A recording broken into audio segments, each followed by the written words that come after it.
we work. So we only charge fees for the financial planning, and we don't force them to actually buy the products from us, or because we are also offering it. So that is not the thing. You can buy it from your friend anywhere or direct. We can guide you in buying the direct mutual funds also. Although the thing is, it's more hassles. So sometimes the client prefers it to be from a broker, so that it's everything in one place. They also have their own softwares where they can see the. Otherwise, direct one mutual fund is at different place. It's very tedious. So it depends on the comfort level of the client as well.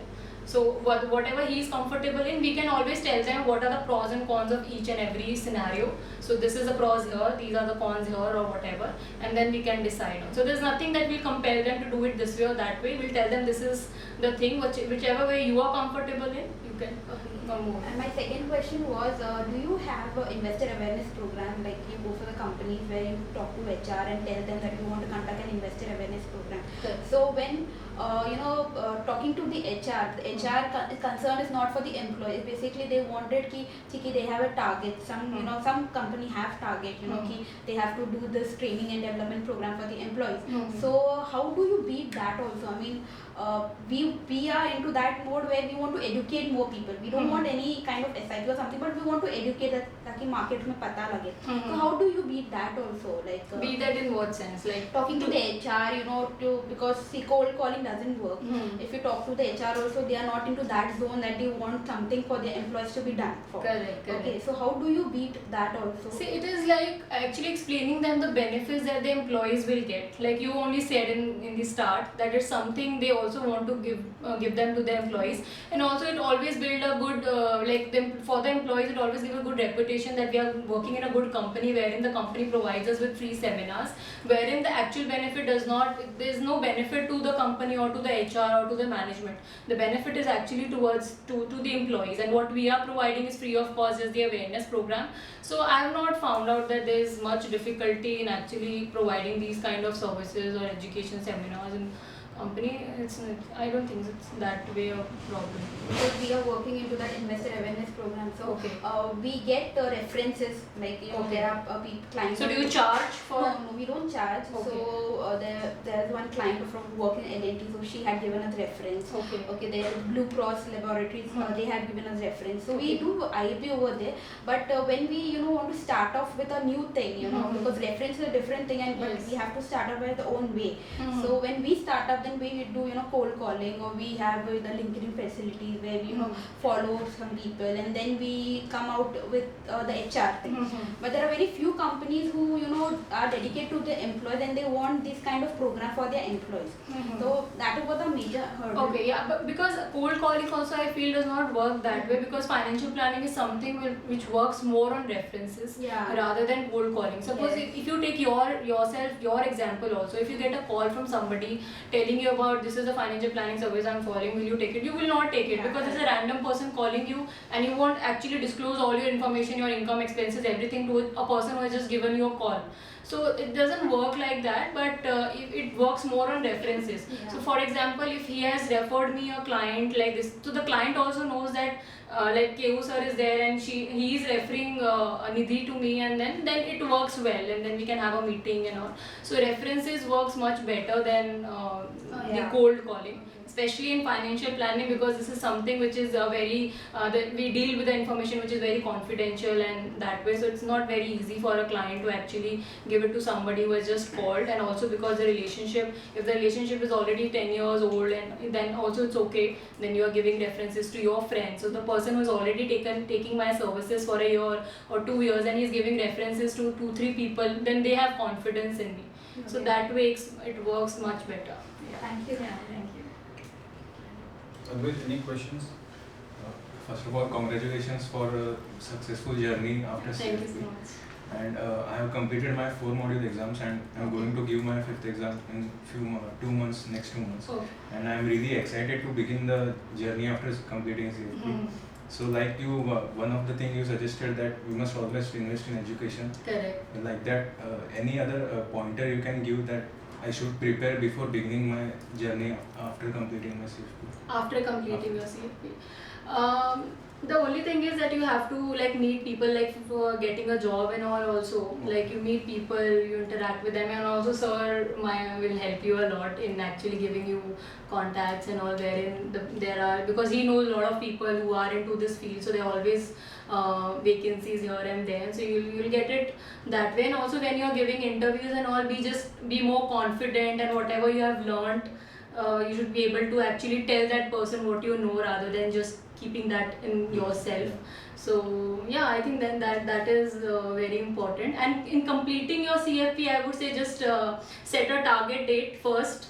Like you're saying, in 2 months time, if you want to complete it, like you have to book your the time slot and everything. So if you do it in advance, because that worked for me, like after attending his workshop, he also encourages you to do that. That after, like, set a date after 20 days, 25 days, or 2 months time, whatever date, and book the slot, so that you know that it's already done, and anyhow you have to complete your studies by that time.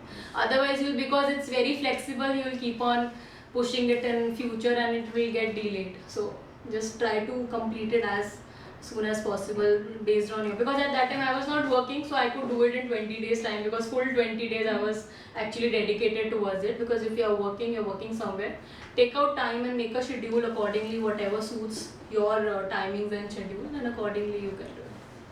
Yeah, thank you. Ankush, any question? Yeah. Do you have any NRI clients, and how do you deal? How different it is from like Indian and NRI? No, I don't have any. Even with Chetalendra? No, there we had, but like she was only dealing with them more. So I don't have any personal experience with dealing in it, because that way it's very different from the normal planning that we do. So I don't have any exposure into NRI clients. Okay, and now the market is too high, as you can see, and people are getting good returns in it. Okay, so when we go for a meeting, okay, and when they say that why would I give you, certain amount if I can see the market is growing, okay, and why I would do the financial goal? I know in long run equity mutual fund would grow.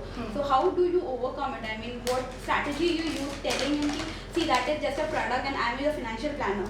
So this is a differentiate thing. So how do you manage? Yeah, actually you gave the answer yourself only. So this is what we actually tell clients, that it's not a product. We are not selling equity, we are not selling insurance, we are not selling any health product or any other thing, critical illness, whatever. That is only a part of financial planning. So when we it's similar to a doctor. When you go to a doctor, you actually tell them what is happening inside, what are the symptoms and all. Then he actually gives you a medicine based on, and he prescribes you the medicine, like this is for this, this is for that, this is for this. But he doesn't, you are only always go to a chemist or somewhere else, or chemist near to a house or whatever is convenient to, and take those medicines. So it works like that. So it's only you are advising the client. So you just have to tell them that I'm not here to sell you insurance, because I have experience. Because whenever you go or meet a client or talk to them over phone about financial planning, what they feel is like, now you'll tell me about insurance now. I know it. But it's not about insurance, it's about advising, and it's like a comprehensive financial plan of your whole life, even after retirement. It's a very long-term process. Also, some people feel like it's a very short-term thing, like you create a plan for me, I have the plan, I don't want it for you, don't need you for second year, third year, I have the plan, I'll just follow it.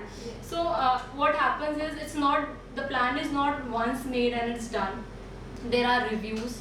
There are things which will change, and the things which can change can also be your goals, your expenses, your income might increase, or there could be like a market change, or there's some change in the scenario. Suppose there is a lot of equity exposure, equity market has like picked up. Now you should take out some amount from there and park it in debt. So all those things, if you have just taken a plan from us and then you're saying now I will just follow it and I don't need you, then you're wrong.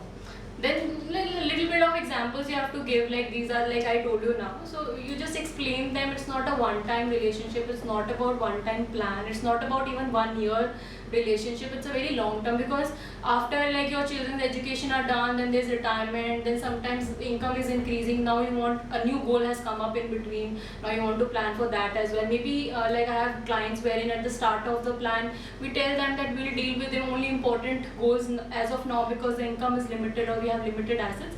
As in when we progress and there's a lot of income or other things are coming in, or one goal is already done, then we'll take up other things. And as we progress, we actually do it. So that way it's not a one, and it's not a product, it's a service. That way, and that is why it's a bit difficult, because a product you can actually show them that this is how it looks and everything.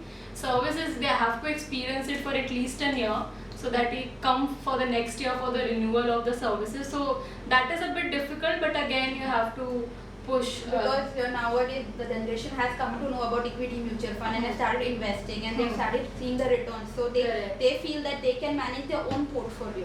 So as a financial planner, again it becomes a hurdle for me, talking to them that okay, you can manage your own portfolio, but everything cannot be managed, because there are many other things which you have to see in the picture. That is the inflation, that is the existing corpus. So that becomes a hurdle. That's why this question was there. And how do you deal with the people who are retired? For example, the people who are into 55 to 60 age, when they are retired, they have a corpus and market. I mean, they are not keen into debt mutual fund or liquid fund. They are keen into more into FDs or safe kind of investment. So, what is your strategy? See, financial planning is not a rocket science, and it's not that I'll guarantee you like you'll get 30% returns or 40% returns, or even if I'm at a retirement position, or where the person is going to retire in 5 years and he wants like 15%, 20% returns every year. So we can't guarantee you. It's like we will work on a very conservative. Even though we recommend you equities and all, we work on a very conservative plan, which is actually realistic and it is actually possible. So we are not selling products, we are not selling equity. So if it is not possible, because at the time of retirement, the investment, the corpus is already ready. Now the actually plan is to withdraw money from it on a year-to-year basis, or a monthly or a quarterly basis. So if the kitty is already small, or it's not sufficient to meet what he thinks should be his cash flow, then we actually have to upfrontly tell him that's not possible with the kind of returns you're looking at. Suppose a kitty is very small, he wants a lakh or a 1.5 lakhs per month, and it is not possible. You can't just tell them and show him a rosy picture that it is possible, and after a few years the corpus is gone and now the rest of the life he doesn't have money. So we can't do that. We have to tell him that it is not possible, what is possible and what we can do with the available money, that we have to tell him with the best possible strategies, or whatever best possible out of whatever kitty he already has, that we have to recommend it. If it is something which is not possible, say it straightforwardly. There's no point, and because I told you it's a long-term relationship, it's not one time you're just selling something and going. So you have to be honest in that way.